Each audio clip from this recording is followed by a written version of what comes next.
Ako'y hindi konsentidor. Pero hindi maaari sa akin ang hindi ka gumante. Ay naku, Lolo. Mabuti pa nga kung hindi na eh.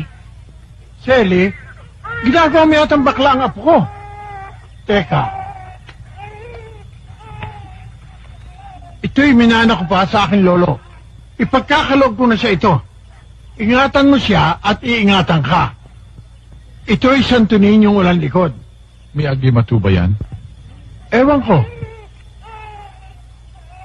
Bahala ka ng tumuklas kung ano agimat yan. Ang alam ko, walang bisa yan pag ang kalaban ay nasa likod. Lolo, hindi mo sanay si Chris sa basag ulo. Selly, hindi mo alam. Dati rin akong tarantado at magnanakaw ng kalabaw.